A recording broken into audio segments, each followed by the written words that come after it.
In this video, I'm going to be talking about how to make a tabletop.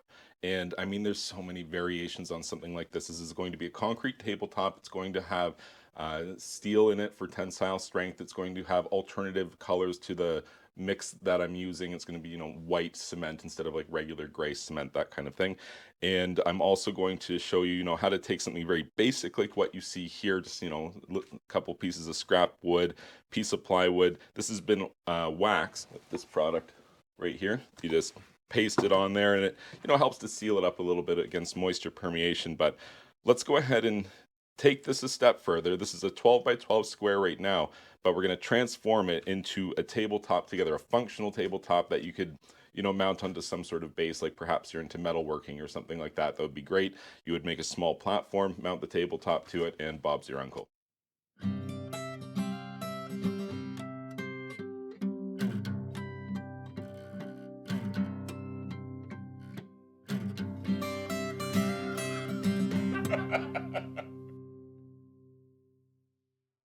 There are a lot of variations here that we could potentially do with a tabletop, but I'm just going to give you one example here that's got kind of like a couple of different steps to it, a couple of different facets of construction coming together to give us, what I would consider to be a little bit better, more superior results than like if I were to just fill this with concrete. Yes, that's a tabletop. I guess it would be darn near indestructible at that. But let's do a little bit better and see what we can come up with here. And it's not really that complicated either. So we're starting with a 12 by 12 square here. From here, I think I'm just going to add a piece of plastic. If I pour right against this wood, anything that touches the wood, like you can see right here, that's like coloration that it's pulling from this wood, which is okay depending on what you're making. If you're making a paving stone, I guess who cares? It's going to be buried in the ground anyway. This is a tabletop. I want it to look a little bit nicer, so I'm just going to drop in a square of plastic there. Again, like not every single step that I'm going to do here is like, oh, mission critical, you better do this. It's like there's variations. You can, use parts of this, other parts, adapt, change. Concrete's a pretty versatile thing. So what I have here is about, what do we have, 1 inch of high density styrofoam insulation. I didn't have a 1 inch thick piece, so I took 2 half-inch pieces, put them together, hence the seam of duct tape around the edge. Got a square marked in here already to give me my center point. I mean, rough center point is good. We're not building a piano here, so, if we're a couple of millimeters off to one side or another, that's not going to be the end of the world. I will aim for good, right?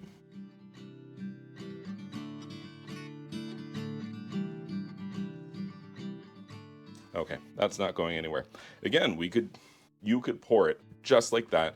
No steel, nothing. It's going to look pretty good. It's going to work pretty good. You're even going to have that recess in the finished product where you've kind of got, concrete lip on all sides, but recessed in the middle. So the thing doesn't weigh a million pounds, but we're not done yet. We can do better than this yet. So I'm going to add some styrofoam in here, something like this.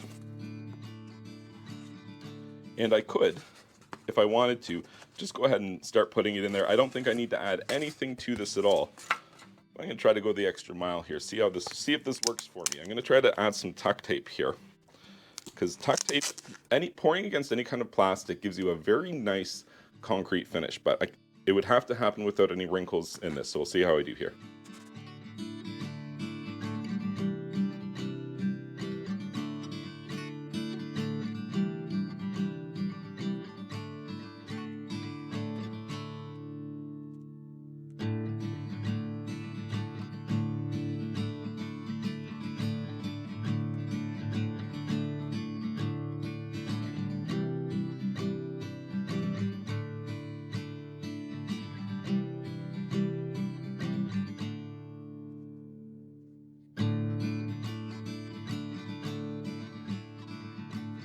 So again, we could just pour this thing just like this.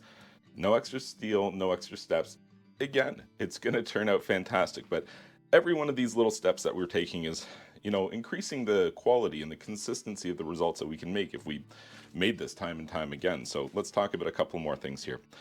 Concrete has a very low tensile strength, but a very high compressive strength. So it's like strong. You can't like crush it if you're standing on it. But if it's spanning a gap, it'll break readily. And that's why we add things like glass fibers, or more commonly steel, to increase the tensile strength of the product. You might look at this and think, oh, you should definitely have steel in this because you want it to be strong. And I would agree with that. But here's the thing. I don't want this to crack. If this cracks, to me, this is no good anymore. And the thing about the steel is it doesn't do anything in the concrete when it's just embedded in there.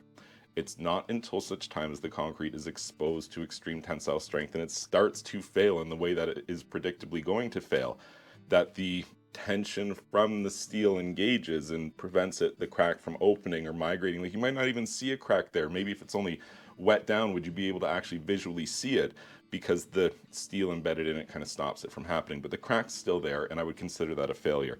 I'm going to add steel to this more so for the instance that I don't want it just literally to fall to pieces. If it cracks, it's going to be garbage, but you're not going to be having two pieces and one falls, onto the floor. That's why I'm going to add just a little bit of galvanized steel reinforcing wire. We don't need a whole lot here. You really don't. Let's talk about adding this in ways that make sense. So you need to know that encapsulation is very important. If I were to just sit that on there, dump my concrete in here, I'm getting almost no benefit because the steel is sitting right on the bottom. It needs to be lifted. More or less, it needs to be in the middle of whatever you're doing. And it needs to have full encapsulation, which means that it needs to be concrete on one side, concrete on the other side, and a tight consolidation, meaning no honeycombing or air pockets or voids or anything like that. And that's how you would get the maximum strength out of the product. In terms of how much, encapsulation or coverage do you need over steel to prevent things like corrosion and bleed through of the surface, by the book it would be 2 inches, but that is for like construction, and we don't have that kind of clearance to work with here. This galvanized steel wire is not inclined to rust, though it could rust, but as long as I have, let's say, a minimum of a 1/2 inch coverage between where it meets all the edges and where it is near the top, that's going to be pretty good. It's going to be somewhere in the middle, because I think I'm about, an inch and a quarter in thickness for what this is going to be for the finished tabletop. So I just need to make sure that that's not sitting right flat on the ground. Let's talk about something else we're going to do here that's going to make this better. Actually, we'll go ahead and just leave that guy right there for now. Maybe I'll mention one more thing about the steel before we move on. Let's say that this was a lot bigger than what I'm making, and everything you're making is larger, like your steel's thicker, the concrete's thicker, everything's bigger. If I made this larger and I wanted to make it very strong, I would take an additional step here with the steel. I would have the steel like you see, and I would have it lifted, and I would have encapsulation and coverage like I talked to it. But I would also take steel and I would run a perimeter around the outside. So that could just be like some extra wire that you have that you put around there, or it could be a thicker gauge wire that you have. Like this stuff's pretty thin, right? You can see, like, I can bend it readily with my fingers, no problem. Maybe picture the stuff that you would have like a yard sign. Those like political yard signs that everyone puts in their yards. Those are like a thicker wire. You can bend it, but it's pretty strong. You could use the same thing. Bend, something that fits around the outside. It's got to at least be a 1/2 inch away on all sides so that you've got good coverage for it. But adding the steel band to the outside would substantially increase the strength of this finished product. Basically, you'd be able to stand on it, hit it with a car, do anything you want. It's way overkill for what I've got on the table here, but if you start talking about larger projects, that's how I would approach it to make it a much stronger finished product. As for what I'm going to add next here to make this a better product here, again, we could just pour this. It's probably going to be good. But I'm going to add a little bit of hardware here. I'm going to add some stainless steel bolts. They're going to, basically, I'm just going to stick them right into this foam. And that way, when I demold this in the finished product, they'll be embedded within the concrete itself, and that's going to give it strength. But the threads and the exposed end of this hardware is going to be buried into this foam, so it's not going to be covered in concrete or anything like that. And I'll be able to make a mounting platform for this tabletop, and then attach my hardware to it to mount it on there. So these are the ways in which that we're going to try to do this. I think something like that would give us pretty keen results. When I press these in, first of all, I want to be centered. It's pretty important. Again, not building a piano, but we want to build a quality product here. And I need to make sure that these hardware, or these stainless steel bolts, go in straight up and down. because that's going to be reflected in the finished product. And I don't want it to be a poor finished product. If I wanted to make this even better, I could just make a jig that would hold these perfectly as I want them. Again, I feel like kind of maybe that's overkill for what we're doing here.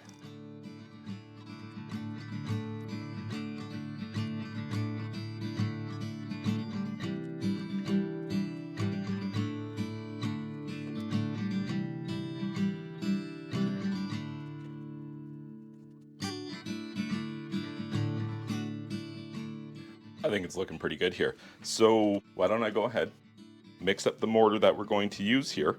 We're almost there.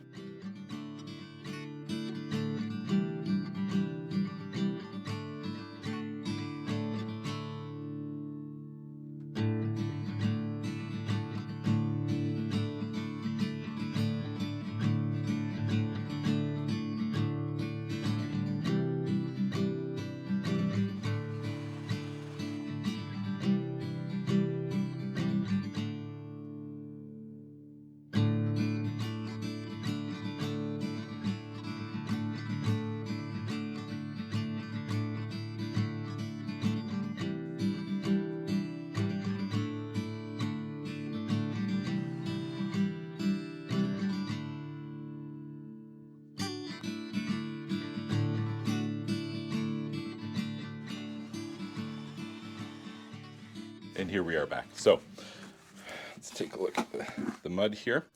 It's looking like a tan taupe color. So the mixed design is 2 parts sand, 1 part cement. But I'm using white cement instead of gray cement. And the 2 part sand, I did 1 part regular sand, 1 part white sand, or it's more of a salt and pepper color. That's the color of the white there. So between the white cement and the white sand being the majority of this mix, it's very light in color. I add a little bit of the brown sand to it instead of, if I just did all white, that's what we get here. So as you can see, even just adding a couple of scoops of brown sand, like look at the difference that resulted in. Pretty neat. But I've still got a cup of this white mix here. And what I'm going to do is maybe just, mix it up a little bit as I put it in here. Should make for an interesting end result.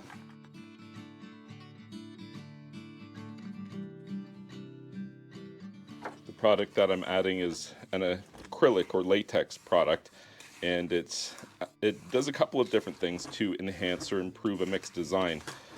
And one in particular is strength, another is it increases its resistance to water permeability. There's a bunch of different stuff, and it's definitely good to use, especially for something like a tabletop where you want some longevity and some resistance to stains, especially using light colored concrete like I'm using here.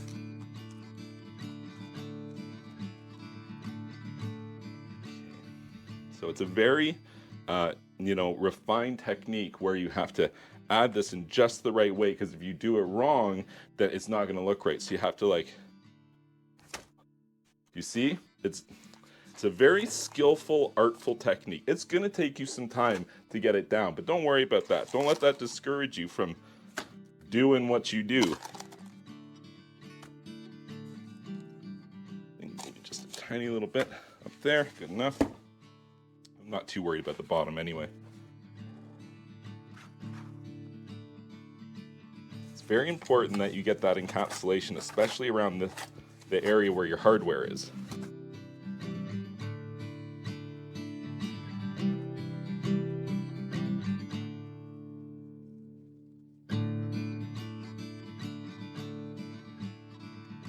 Alright, this white cement product sets up really, really quickly, so you gotta work quick, and it's also very warm in here. 2 things working against me.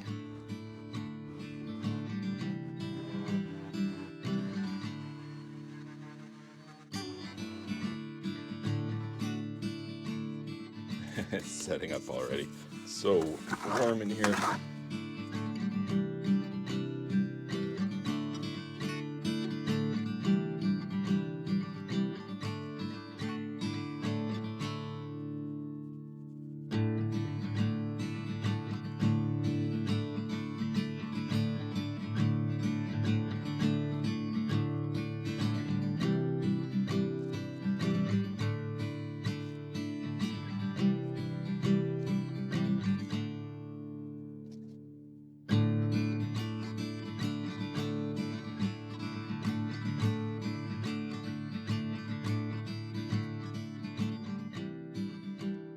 If I keep troweling it right now, I won't get a better finish than this. Like, I mean, I actually got a ripple on that last one, but oh, come on. Making me look bad.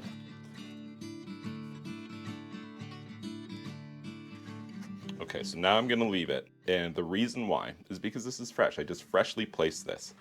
And as you trowel, you're raising water to the surface.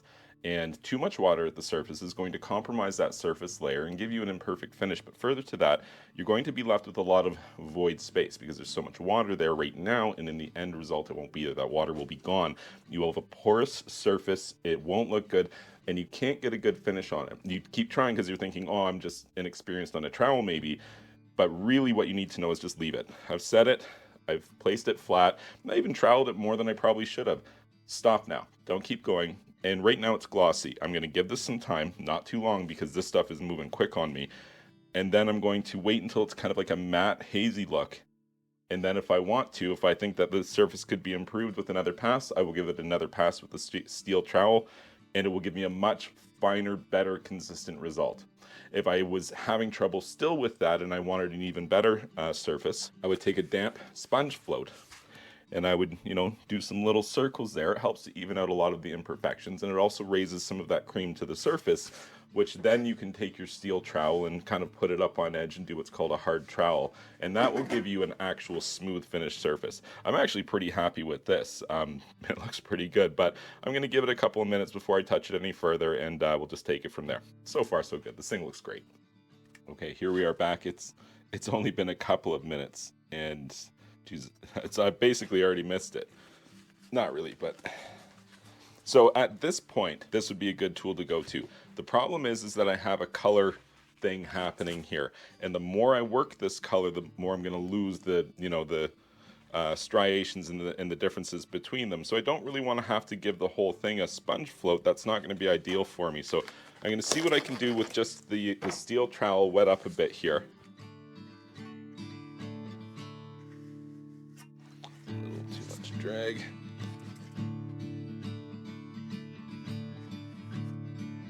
That's actually really good. Okay, so I'm probably just going to leave it. I don't want to overwork it here. But I do just want to touch up just the tiniest bit here.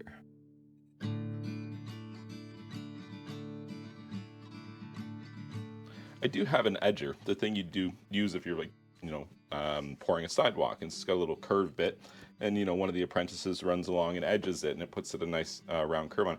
You don't, have an exposed edge on the side with that, and if you saw it, you'd see the line from the edger. So that's why I don't want to use an edger on this. I'd rather have it pour and cure at a 90-degree corner, let it set up and cure for a while so it's nice and strong, and then use a fine rasp or file and just take down the corner to a 90-degree edge.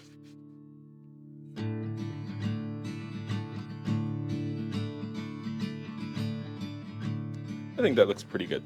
I'm going to let this set up, and I don't want to demold this right away. I want to give this a good amount of time because we've got a couple different things happening. We've got some thinner edges to our concrete.